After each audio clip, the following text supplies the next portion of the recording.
faut que tu prophétises encore sur un grand nombre de peuples et de nations et de langues et de rois. Apocalypse 10, verset 11. ASJH 1889 du Cap Haïtien.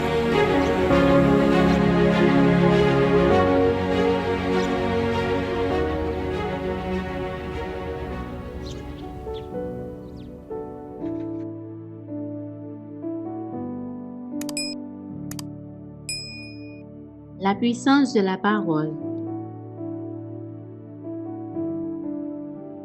Une citation des témoignages de Sœur Ellen G. White. Jean 1er, verset 12. Mais à tous ceux qui l'ont reçu, à ceux qui croient en son nom, elle a donné le pouvoir de devenir enfants de Dieu. Lorsque le péché d'Adam plongea la race humaine dans un désastre sans espérance, Dieu aurait pu rompre tout contact avec les êtres humains. Il aurait pu traiter les pécheurs comme ils le méritaient, commander aux anges de déverser sur le monde les flots de sa colère.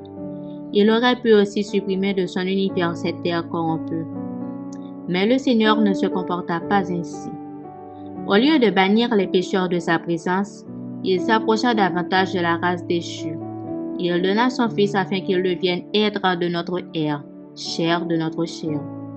La parole a été faite chair et elle a habité parmi nous, pleine de grâce et de vérité. Jean 1er, verset 14. Ainsi, par ses relations avec les hommes, le Christ les rapprocha de Dieu. Il enveloppa sa nature divine dans les vêtements de l'humanité et prouva devant l'univers céleste et devant tous les mondes qui n'avaient pas péché à quel point Dieu aime les enfants des hommes. Le don de Dieu est au-delà de toute estimation. Rien ne fut refusé aux humains. Le Seigneur n'aurait pas permis qu'on dise qu'il aurait pu faire davantage ou qu'il aurait pu révéler à l'humanité une plus grande mesure de son amour. En faisant don de son Fils, il a offert tout le ciel. Être enfant de Dieu n'est pas une chose que nous gagnons par nous-mêmes. Seuls ceux qui acceptent le Seigneur comme leur sauveur reçoivent le pouvoir de devenir fils ou fille de Dieu. Perverti par le péché, l'homme était incapable par lui-même de se réconcilier avec celui qui n'est que bonté et pureté. D'autre part, Dieu ne pouvait réconcilier le monde avec soi. 2 Corinthiens 5, verset 19, qu'en se manifestant par l'intermédiaire de son Fils. En outre, ce Fils, après avoir racheté l'homme de la condamnation de la loi, allait pouvoir associer la puissance divine à l'effort humain. Ainsi, les enfants d'Adam pourront redevenir enfants de Dieu par la conversion et la foi au Rédempteur. Ce plan allait requérir la collaboration du ciel tout entier. Quand une âme reçoit le Christ, elle reçoit la puissance de vivre et la vie de celui-ci. Puissance de la grâce, page 53, paragraphe 2 à 7.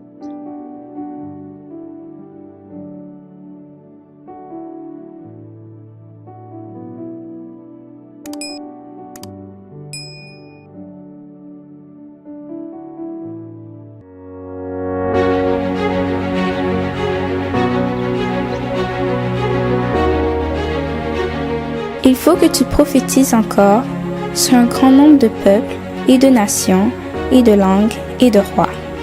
Merci d'avoir écouté cette présentation. Si vous souhaitez prendre part à la mission que Jésus-Christ confie à notre Église, contactez-nous via les coordonnées suivantes: ASJH 1889, caphaïtien@gmail.com, pour WhatsApp 509 32 32 41 42.